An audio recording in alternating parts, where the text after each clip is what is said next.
सत्यासाठी आमची धडपड. महाराष्ट्र नाद न्यूज मराठी. जनता ग्राहक सहकारी संस्था मर्यादित इमारत नूतनीकरण समारंभ संपन्न. राज्यसभेचे खासदार अनिल बोंडे या प्रसंगी उपस्थित. त्याचप्रमाणे विधानसभा आमदार माननीय रणधीरजी सावरकर, विधान परिषदेचे आमदार संजयभाऊ खोडके, माजी नगराध्यक्ष नलिनीताई प्रकाश भारसाकडे, संपूर्ण संचालक मंडळ. बातमी येते दर्यापूर येथून. जनता ग्राहक सहकारी संस्था मर्यादित दर्यापूर 60 वर्षापासून आजही या संस्थेमध्ये काही काळापासून ही संस्था उद्योगधंद्यासाठी दर्यापूर शहरामध्ये नामांकित मानली जाणारी एक संस्था. या संस्थेचा आज नूतनीकरण लोकार्पण सोहळा संपन्न झाला. या कार्यक्रमामध्ये प्रामुख्याने राज्यसभेचे खासदार अनिलजी बोंडे, त्याचप्रमाणे विधान परिषदेचे आमदार संजय खोडके व तसेच अकोला पूर्वचे विधानसभेचे आमदार रणधीर सावरकर यांची सुद्धा या कार्यक्रमात उपस्थिती पाहायला मिळाली. मागील 60 वर्ष असलेल्या कार्यकाळामधील कशा प्रकारे उद्योगधंदे या संस्थेमध्ये व्हायचे त्या संपूर्ण विषयावर सुद्धा या प्रसंगी संपूर्ण संचालक मंडळाने सांगण्याचा प्रयत्न केला व तसेच प्रामुख्याने संपूर्ण संचालक मंडळ या प्रसंगी उपस्थित होते. पाहूया सविस्तर.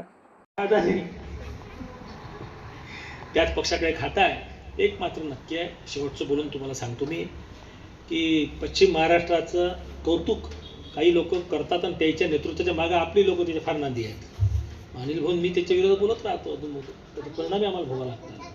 परंतु वडिलांना जर तिजोरी कोणाच्या हाती दिली आणि एकाच भावानं पूर्ण हिस्सा घेतला तर बाकीचे 3 भाऊ मागाच राहतात. एक सहज सांगतो मी, आमची समितीची बैठक होती आणि तिथं त्यांनी मला सांगितलं की बारामतीच्या बसस्टँडचं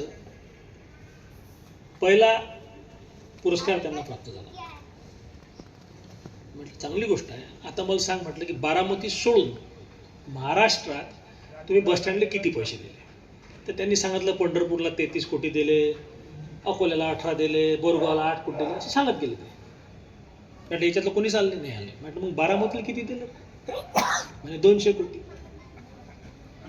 आता मी जर भाऊ 50,000 रुपयाचा शर्ट घालीन तर मी स्मार्टच दिसेन ना, आणि तुम्हाला 500 रुपये शर्ट दिलं तर तुम्ही माझ्यासमोर टिकणारच नाही. असं आहे सगळं. आपल्याला काही ते सगळं वाटत नाही. त्यामुळे याचं आत्मपरीक्षण सहकारातल्या नेत्यांनी केलं पाहिजे की कोणाच्या मागे जायचं आणि किती जायचं, का जायचं. आणि म्हणून या विदर्भाचा जो सहकार आणि भौतिक विकास जो आहे तो मान्यच करावा लागेल तुम्हाला की 2014 नंतर होऊन राहिला. रस्त्याचा अनुशेष असो, माणसाचा अनुशेष असो, नोकऱ्यांचा अनुशेष असो, विदर्भ विकास मंडळाचा अनुशेष असो, सिंचनाचा अनुशेष असो, या सर्व गोष्टीमध्ये जे काम भारतीय जनता पक्षाने युती सरकारनं केलं ते काम फारसं त्या भागातल्या लोकांनी केलं नाही. त्यांना ऊस सोडून काही दिसलं नाही आणि मला कापूस आणि सोयाबीन सोडून काही सुचत नाही, असा तो स्वभावाचा दोष असेल कदाचित. पण या गोष्टीचा कुठेतरी सार्वत्रिक विकास करून आपल्या सर्व इथल्या नेतृत्वाचे हात बळकट करत आपण समोर जाऊया अशी अपेक्षा व्यक्त करतो. पुनश्च धन्यवाद देतो. सत्यासाठी आमची धडपड. महाराष्ट्र नाद न्यूज मराठीला सबस्क्राईब करा आणि बेल आयकॉनला क्लिक करा आणि रहा अपडेट.